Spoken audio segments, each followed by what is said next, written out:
Hey, fabulous friends. Welcome to this episode. I'm going to call it a dose of Daejah.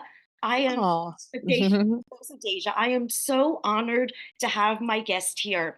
It is hard enough for most of us to talk about mental health. It's hard enough to talk about mental health in front of people. It's also hard enough talking about mental health in front of people we don't know. And Mhm. when I became certified for NAMI, the National Alliance of Mental Illness, I became a presenter, and I was honored to have a young presenter who is joining me today, Daejah Pierre-Jules, who blows my mind. Your vulnerability, your strength, your story, your passion.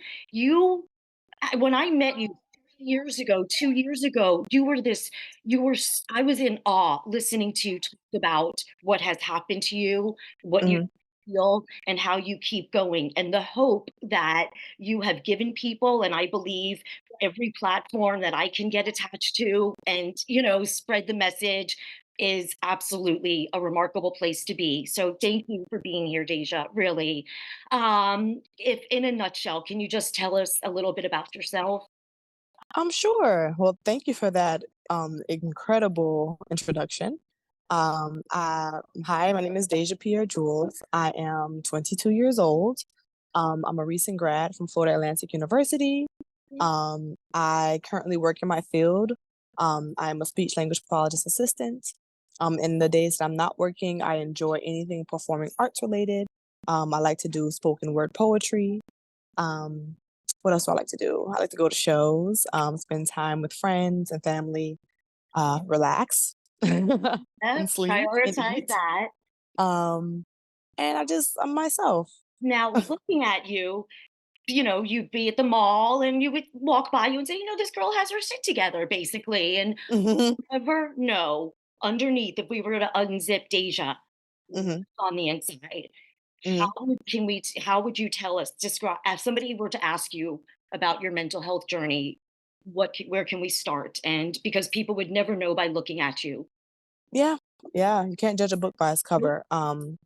I My mental health journey started longer before I recognized it, if that makes sense. Yeah. Um, I went ahead when I was about 13 is when I had my first ever episode. I didn't know what it was. I don't want to give you guys the whole spiel of what I talk about in my presentations per se, but when I was, I'm sorry? No, I love it because somebody's Mhm. listening, they're probably saying, "Wait, me too." So anything that you Yeah. say, you don't have to censor anything. This is it's gold. It's mental health gold Mhm. right here. So anything you want to say. Oh, awesome. Okay, thank you. Yeah, I had my first episode when I was 13. In retrospect, I didn't understand what it was that I was experiencing. I looked at it as something like a hiccup. And when I look back, it was the start of a season in my life that was very, very rocky. As a teenager, I was very emotional. I was very sensitive. I was almost like untamed in a way. When I couldn't control my emotions, I didn't know what was happening, and I think a How lot of that. Oh, go ahead. like a lot of people say, "Oh, well, teenagers, they're Mhm, emotional anyway." For people listening, how they could say, "Well, my child's very gets very deep and locks mhm. themselves in their room," to pay more attention, right? I think it went Yeah. longer than 2 weeks with you, if I'm not. Yes, it was like my entire freshman year of high school. Oh, Um, the entire year, I can't even if I will be honest, it was my entire 4 years in high school that I struggled. I wow. really, really struggled when it came to just containing that emotion. I would cry uncontrollably. I had these outbursts, these really, like, nasty outbursts, and it really affected those around me, and I still see those effects to this day, but I feel like it's a lot more under control with therapy and Awareness. outlets Mm, and things yeah. like that. But when I said earlier that, like, um, it started earlier than I could imagine. I myself, I wouldn't say a survivor, but You I are. have, thank you. Well, I guess you would say a survivor of sexual abuse, verbal abuse, neglect to some extent. And I it didn't take a toll until I became a teenager. You get what I'm saying? And I'm so grateful for those, what would you call them? Role models or people around me who That really showed vouched you. for me that it was possible. You know what I mean? Yep. My mom, my therapist, my teachers at school, something I didn't come forward about until I was about like 16, that's sexual abuse. Um, and yeah, so that was something So that I brave. really took a toll on Yeah. me. Does It's that answer your question? Yeah, no, more Mhm, than enough because you are so brave. And adults to this day, they're like, "Oh, I'm fine. There's nothing wrong with me," or "I'm fine." mhm, For you to be such a young girl to be aware is such a God's blessing because mhm, nobody wants to recognize it. And I tell people, physical health is the same as our mental health. In fact, mhm, suppressing my 47 years at the time, I'm 54 now, of trauma, I believe, gave me leukemia because I never mhm, addressed it. I wish I would have had your head on my shoulders. Well, then I mhm, would have had this experience to be here. But I mhm, know I went my whole life. Am I crazy, lazy, stupid? Not mhm, aware. Like the diagnosis didn't change anything. It just helped me recover and understand why the behaviors are as such. mhm. And I'm oh, go ahead. oh no, no, that's okay. I'm done. Okay. I myself, I got diagnosed with generalized anxiety Hmm. disorder, and oh, sorry.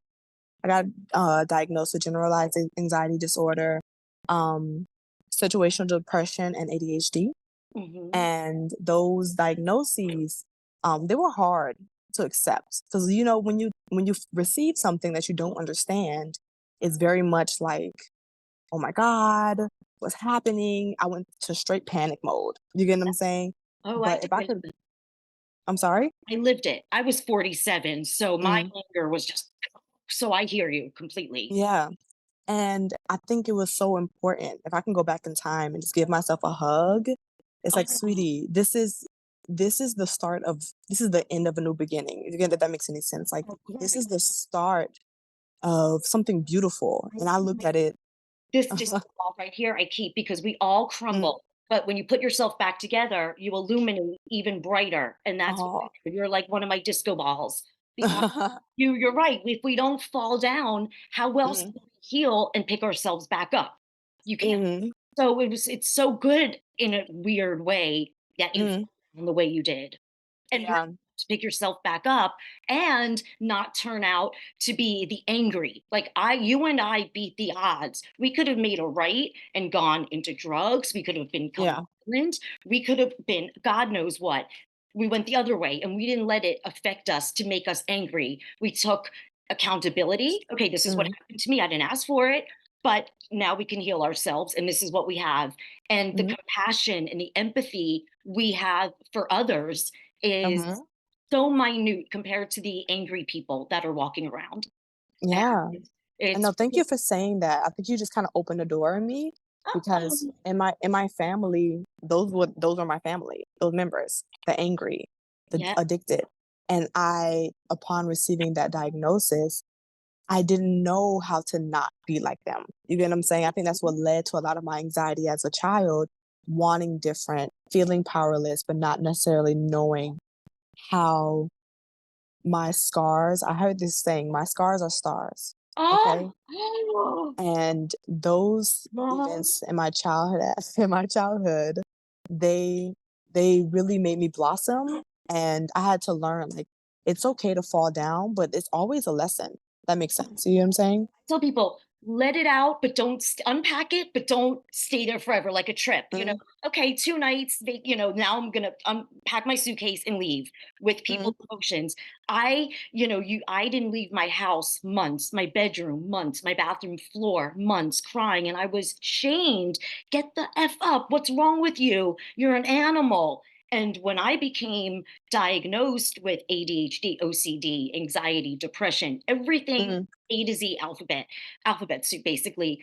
mhm, I took medication for the first time. And when I took Adderall, the anger that infused in me that my life could have been, I have been in a fog all of these years. It really, mhm, but nobody understood that I was supposed to get angry. So my family just saw me as an angry person now. So now Yeah. that they find out something's wrong with me, now they're hating me for it. If I'm Mhm. crying, we're going to call the police. I'm like, we need hugs, not handcuffs. And Mhm. people think if you're breaking down like you had years ago, there was a Yeah. there was a trigger. It wasn't you're a bad person. We're going to call the police on you. And Yeah. there needs to be more compassion with that. And there's Mhm. And you yes, yes, you're preaching right now. And you brought up a really good point with, like, medication. I think that's a conversation that needs to be had in the mental health community. There's a lot of misconceptions, about that. I myself do take medication for it, and it really does help stabilize you, but I always say that medication is the step, not a solution. oh, You can't it's true. it medication alone will not change your life. You have the power to do that. Does that Yeah, make sense? 100%. That's like saying me meeting a certain girlfriend, being friends with her is going to make me feel cool. No, it all Yeah. comes from within. There's no Uh-huh. outer sources for validation, whatever it is. No, absolutely Mhm. makes sense. And with medication, I had a client the other day and she was a college girl and she can't sleep at night, severe anxiety. And I said, have you reached out, for, some medicinal help, medication? She said, no, I don't believe in it. My family doesn't believe in it. It feels like a personal failure. And I'm like, no, it doesn't. Why should you walk around anxious or with a heavy heart if you don't have to? It's not like a light switch where, there's Yeah, medicine and I'm all better. It's a lot of work. I mean, it's a it is. lifetime. I mean, It's a every marathon. marathon, every minute Mhm. I'm awake, it's like staying in the moment. If I get triggered, now I know. Oh, now I know why I'm scrunched Mhm. up and angry. I can't be claustrophobic or sensory issues with my tight clothes. Everything Mhm. makes sense when you're aware. And most people don't want to take accountability. Oh, I'm Mhm. fine. There's nothing wrong with me. And that's where it's okay not to be okay. And people Amen. don't understand that. It is so Mhm. okay not to be okay. And I preach it and I talk about mental health like the weather. Like it's going to rain tomorrow. You're going to the parade. Oh, I have major, anxiety right now and that's why I'm I talking, love that. right? I make it Mhm. so conversational. Like I think I should come with a trigger warning sometimes because I Mhm. so open about mental health and everything. Like I get anxiety, right? Like who doesn't right. get this or something? Yeah, I love that you said I talk about mental health like the weather. I think a lot of people in society mistaken that as oversharing, and I disagree. It's like we are human. We are not islands. We Right. are all and I think, I can't talk about mental health and not talk about social media.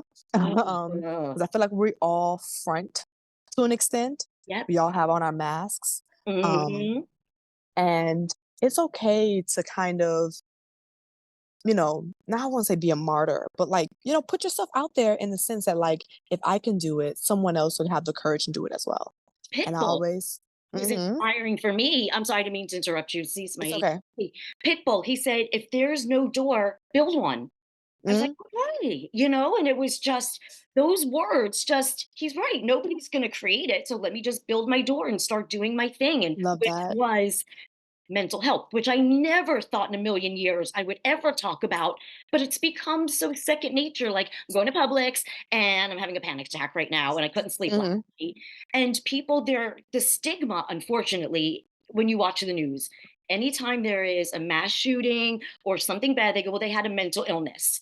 And I want Mhm. to scream and say, no, they had unhealed mental illness, not treated by a doctor. It's unhealed. Yeah. Don't make it like it's a bad thing. Oh, well, they have mental Mm. illness because it's not. It's Yeah. you're either woo totally crazy or you're bad, and they don't give Mm. enough for the everyday people like you and I Mm. to talk about it. Yeah. There's such shame, and I don't get it. I guess I do get it, but because I'm so passionate about it and the way I Mm. speak, it amazes me that people are still so shut down about it. I guess is a good Yeah, the stigma stigma. is very, um it's very disheartening. Yes. But I myself, in my free time, I felt like this is important to bring up, but I am a mentor for children in foster care. Oh, Something like I said, I never thought I'll see myself doing this, but I'm so glad I did. And just hearing the stories of these people, you know, or oh, these children, the youth under 18, and it's like we need, and how do I put this?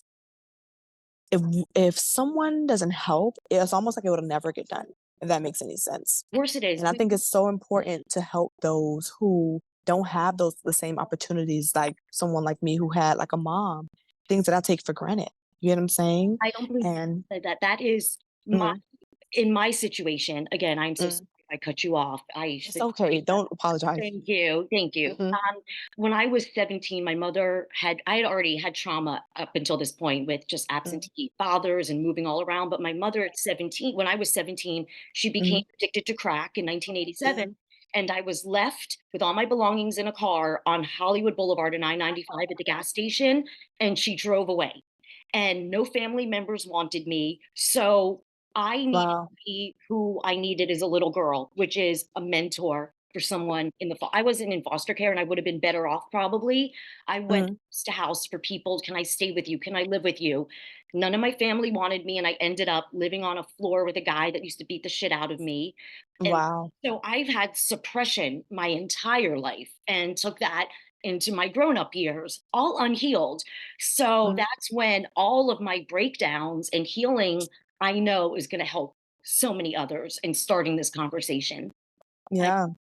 I'm very sorry that is something that you had to go through. I don't wanna, like, just go past that. no, no, I talk about, Mm. like, I went like I said, like, I'm gonna go to Jackson's for ice cream, and I was left on the road when I was 17 right there. So it's so Okay. confrontational at this point, I know. Mhm. No, I completely understand that. And it's so important for individuals to, like, run their own race because look at you now. You know what I'm saying? You didn't let that stop you. And I would give myself some credit too. Like me talking about my sexual abuse, Oh, come on. nobody knew, and I would just, like, outburst. You know what I'm Oh, saying? Outburst, and it was starting to become like a disruptive thing until I sat down with somebody, and that's why I was saying, like, I had teachers in high school. I went to school down in, um, it's on County Line, Michael Crop. right. Yeah, I grew Love up it. right down the street, right at Oh, Highland Road. wow. So that's Wow. so you were in the same backyard. Like, Yes, like bullying my was right there on Ives Dairy Road. wow, wow, I love that, and my dance teacher at the time, she sat me down, she looked at me, and I just broke down. I just broke down, and it's crazy to think that somebody, like, knew. I Yeah, thought that I was an island, you get what I'm saying? you're not alone. You're never alone, and And anyone it's listening knows they're not alone. mhm, especially, like, being, an African American woman, I had my now therapist, she told me this statistic that broke my heart, and I also put it in one of my poems. She said, "Black girls, 1 in 4 Black girls are sexually assaulted before age 18." Oh, And I heard that and I was like, "What? mm, gut-wrenching. What?" Yep, And similar to you, I wanted to be what I didn't have. I yeah, didn't have someone to have those conversations with. I didn't have someone, um, talking to me where it was like an open space. You get yeah. what I'm saying? Like, you would never be judged, you will always be loved. And I Oh, tried to give back to my community and do that. you're so brave, and I bet Mm, people I mean, you have this angelic aura about you anyway, but thank you. it's to have I mean, the minute I saw you on Facebook, I was like, "Oh my god, I wanted to do this a few years ago," but I was Mm, no healthy place to even talk, let alone mm, any of this. But this conversation, it's starting to rumble a little bit, and mhm, mental health is starting to get more noticed, and we are the mhm, masses of the world. I mean, there'll always be Beyonce and everything else, but the people that are brave enough to say, "Look, it's okay not to be okay. We're not robots. You're not supposed to be mhm, happy all the time. You're just supposed to live." And like you said, staying in your own lane is you don't compare. And that's like with social media. I do not care what she's doing there or what she's doing there. And I just need to be the best version of Marnie as you need to be mhm. the best version of Deja. That's all that matters. And it's better that way. It's better So that much. way. The best weight anyone can lose is the opinion of what other people think of you. It doesn't matter. Mm, Who cares? Get it away. Yeah. yeah. It does not matter. And for me, in my personal life, I learned that when I started to look at my life as a fingerprint or a snowflake, if Yeah. you will, things started to work out. They do. When I had this question asked me, when I was doing my interview to become like a mentor for the foster youth, the woman asked me, she said, "What's one word that would describe your childhood?" And I said, "Treasure, Ooh. treasure." And I used that word specifically because it said one, you know, the saying, "One man's trash is another man's treasure." Yep. As a child, I looked everywhere else but where I was at. And Ooh. then when I got older, I look back, I had so many gems. It was trauma. I had trauma, don't get me wrong, but I had a lot of blessings. And I Oh, feel like see, it's so with mhm, all the trauma, you're right, that we did have, I learned about being glamorous, how, mhm, go certain places, live a certain lifestyle. I was taught mhm, things at a young age. So we may be mhm. crazy in my genes, but we come from glamour, so I take all of the good with every Mhm, situation and with me. So every episode in life, people we meet, it's just pick up the whatever we learned and mhm, take it with us. So at 54, my life's just beginning, and all of mhm, these roadmaps were supposed to take me right here, this moment, talking to you. mhm. So it's Yeah. really people when I know they struggle and I know it's internal because you want the universe to answer your questions right now. Why are they not writing me back? And where's that Mhm, email? And we're losing out on this moment worrying about something out of our control. So mhm. living in the moment is just so important to my healing because I don't let myself get too that way or too this way. Yeah, just regulating. I think Exactly. I was just telling my mentee, and I was also reminding myself, I said, "There's only 2 things we need to be worried about, is what we can control and Yep. how we react." Yep. It's all in That's our it. hands. We could And we choose can't overcomplicate it. We each can't overcomplicate it. Nope, it's all you're right, somebody could cut you off in traffic, and you say, "Okay, let him in," or you could say, "Go to" it's how Yeah. you choose. I choose not to infest my body and react Mhm, anymore, because why? All I was doing is banging my head against a tree or a wall. mhm, All I was doing is getting the amount of I tell people, "Use your emotions like a debit card daily," and my allotment, I've already wasted it by 8 o'clock most of the time on things that were mhm, out of my control. I need my energy, so it's not important mhm, anymore to prove myself or to be right about something and argue. It's not worth it. If somebody says something, okay, whatever, no, mhm. okay, and it's Amen. so much easier, right? Oh Yeah. my God, You feel lighter, literally. so much lighter. It's like a huge weight lifted off your shoulders again. So Mhm. this was this I love today. This was really nice. Can we do daily doses of Deja like once a week or something like that? One whenever you're I just Of text me or course. I come on and talk about something. Mhm. Of course, of course. I have this segment on my TikTok, which is very inconsistent. I'm not that big of a social media person, but I would call it the word of the day, DAE, and I would just say how I feel. I'm Oh, like, not I every will day have is gonna be a that. good day. I wanna take all of your phrases from scars to stars, everything. You speak fluent I like, legit, I no wonder I am so drawn, like, to your energy Mhm, and stuff. I think you are. mhm. You're 22 years old, you blow my mind. Thank Really, you. really do, and Thank I'm you. so proud of you, and I know you're gonna continue to shine and inspire, and really, this episode today is so needed with all the anger in the world. You don't have Mhm. to walk around angry. Let it go, but not on other people. Heal Yeah. yourselves, and, it'll be Amen. a happier world. So, thank you Amen. so much for being here today, Deja. I really appreciate it, and you are just a doll baby. Thank you, you too. Alrighty, so have a fabulous weekend, and thank you so much for being here on Fabulously Flawed. Thank you. Thank you for having You me. got it. Alrighty, sweetheart.